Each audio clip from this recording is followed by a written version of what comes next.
আমরা এখন আছি সুন্দর অফিসের নিচে মানে ডাউনটাউন। আজকে আমি আপনাদের সাথে শেয়ার করব কানাডায় এসে সুন্দর নেটফ্লিক্সে কিভাবে চাকরি পেল তার পেছনের গল্পটা। মানে কোনো রকম লবিং রেফারেন্স এখানকার সার্টিফিকেট ছাড়া আসার পরপরই কিভাবে চাকরিটা পেয়েছিল।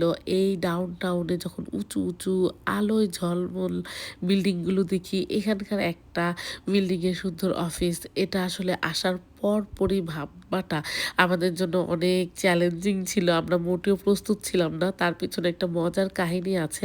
আমি যখন শুদ্ধকে ১ম বলেছিলাম যে আমি কানাডা যেতে চাই, তখন ও খুবই রাগ করেছিল যে এই বয়সে এখন আমি এখানে ওয়েল সেটেল, আমি এখন কানাডায় গিয়ে আমার স্টার্ট করতে হবে ফ্রেঞ্চ ফ্রাই ভাজা দিয়ে অথবা বার্গার বানাতে হবে।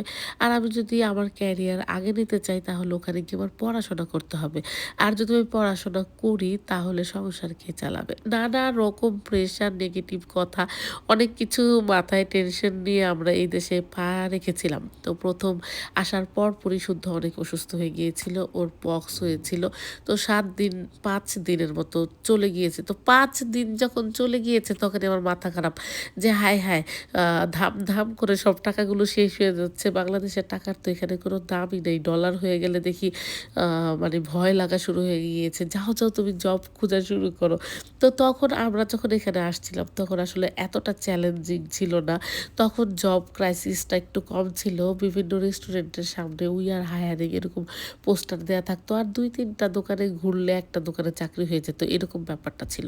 তো আমি বাসার নিচে একটা সাবওয়ে দেখেছিলাম, ওখানে লেখা যে উই আর হায়ারিং। তো শুদ্ধকে আমি ওখানে পাঠিয়েছিলাম। শুদ্ধ ওখানে কথাও বলে আসছে যে আমি এখানে জব করতে চাই। তখন ওরা বলতেছিল যে ম্যানেজার কালকে আসবে, তুমি কালকে এসে ম্যানেজারের সাথে কথা বলে জয়েন করতে পারবে। তো খুবই মন খারাপ ছিল সুন্দর ঐদিন। জব হইছে ওর, কানাডায় আসলাম মাত্র ৫ দিন। তারপরও তার খুব মন খারাপ। তো মন খারাপ করে দেখলাম একটা ল্যাপটপ কিনে ফেলেছিলাম। আসার পর আমরা তো ওই ল্যাপটপের মাধ্যমেও কি করতেছিল, অনেক জায়গায় সিভি দিচ্ছিল ওর যেই বিষয়ে এক্সপেরিয়েন্স আছে সেই জায়গাগুলোতে। তো ওর যা এক্সপেরিয়েন্স আছে প্রতিটা এক্সপেরিয়েন্স মিলিয়ে প্রতিটা জবের আ ক্রাইটেরিয়া মিলিয়ে আলাদা, আলাদা করে সিভি বাংলাদেশ থেকেই বানিয়ে নিয়ে আসছিল। আর ও প্রচুর রিসার্চ করে যে কোথায় কিভাবে কি করতে হয়। ও নিজেই সব জায়গায় এপ্লাই করেছিল। মাত্র ২ দিন পরেই, মানে কানাডা আসার ৭ দিন পরেই ওখান থেকে আসলো যে আ তোমাকে আমরা ইন্টারভিউ নিতে চাই। আমি তো মহা খুশি। আর শুদ্ধ তো আরো গা হেলায় দিছে, ওখানে আর গেলই না কাজে।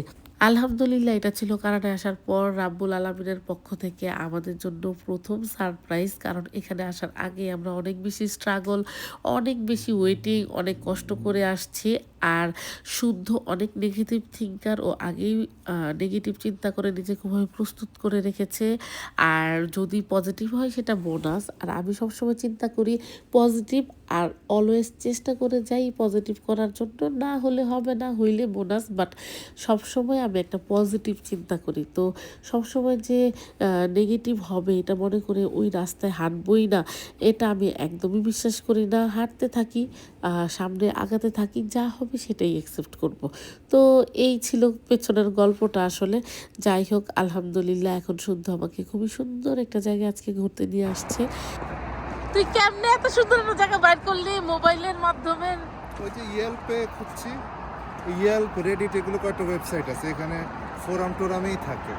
পরে ঠিক। ওখানে গুগল ম্যাপের জায়গাটা দিয়ে দিচ্ছে, চলে আসছে। এত ঠান্ডা ছিল যে বেশিক্ষণ থাকতে পারিনি। আর আমরা তো বাহিরে হুট করে বের হই, যে কারণে আসলে শীতের কাপড়-চোপড় খুব একটা পরি না। কারণ বাহিরে তো বের হওয়া হয় না। হয় মল নয় গাড়িতেই থাকি। তো ওই ২ জায়গাতেই হিটার থাকে।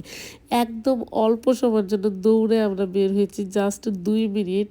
যেহেতু স্টারামনিও হচ্ছে ওভারকোট পরা। তো ২ মিনিটের জন্য ঘোরাঘুরি করে এই যে এখন বাসায় চলে যাচ্ছি। এরকম ছোট, ছোট ট্যুরগুলো আমার আসলে খুব ভালো লাগে। হঠাৎ করে মনে হচ্ছে বাহিরে যাবো। কবে ছুটি, কবে সব সময় মিলাবো, এগুলো আমি মিলাতে পছন্দ করি না। এখন শুদ্ধ অফিসে যাচ্ছে, আমরাও চলে গিয়েছি। ওর অফিসের নিচে আমরা কিছুক্ষণ ওয়েট করেছি। ও গিয়ে অফিস করেছে। তারপর আবার আমাদেরকে নিয়ে ঘোরাঘুরি করে এখন আবার বাসায় চলে যাচ্ছি।